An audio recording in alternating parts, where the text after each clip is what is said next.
Director Rajkiran, actor Rajkiran. இது Tamil cinema ரசிகர்களுக்கு எல்லாருக்குமே தெரியும்.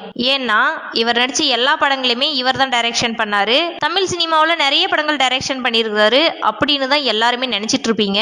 ஆனா இவர் தமிழ் சினிமாவில் டைரக்ஷன் பண்ணது ரெண்டு படங்கள் தான் டைரக்ஷன் பண்ணியிருக்காரு. அந்த 2 படங்கள் என்னென்ன அப்படின்றத தான் நம்ம இந்த வீடியோல பார்க்க போறோம். இவர் முதல்ல டைரக்டராகவும் அறிமுகமாகல, ஹீரோவாகவும் அறிமுகமாகல. இவர் முதல்ல தமிழ் சினிமாவுக்கு அறிமுகமானதே ஒரு ப்ரொடியூசரா தான் அறிமுகமானாரு. அந்த படத்தை அப்ப பீக்ல இருந்த ராமராஜனை வச்சு ஒரு படத்தை ப்ரொடியூஸ் பண்றாரு. அந்த படத்துக்கு ஸ்டோரி ராஜ்கிரண் தான் எழுதியிருப்பாரு. அந்த படத்தை சிராஜ் டைரக்ஷன் பண்றாரு. அதுல ஒரு சின்ன கெஸ்ட் ரோல்ல ராஜ்கிரண் நடிச்சிருப்பாரு. அந்த படம் தாங்க 1989 வெளிவந்த என்ன பெத்த ராசா அப்படின்ற படம். இந்த படம் ராமராஜனை வச்சு ப்ரொடியூஸ் பண்ண படம். அதுக்கப்புறம் ஒரு 2 வருஷத்துலயே இவரை ஹீரோவை வச்சு கஸ்தூரி ராஜா டைரக்ஷன் பண்றாரு. அந்த படத்துக்கும் ராஜ்கிரண் தான் ப்ரொடியூஸ் பண்ணியிருப்பாரு. இந்த படத்துக்கு 2 ஸ்டேட் ஃபிலிம் அவார்டு கிடைச்சது. அதுக்கப்புறமா இன்னும் 2 வருஷம் கழிச்சு இவரே டைரக்ஷன் பண்ணலாம் அப்படின்னு. இந்த வீடியோ நீங்க முழுசா பார்க்கணும்னா கீழே லிங்க் கொடுத்துருக்கேன், கிளிக் பண்ணி பாருங்க.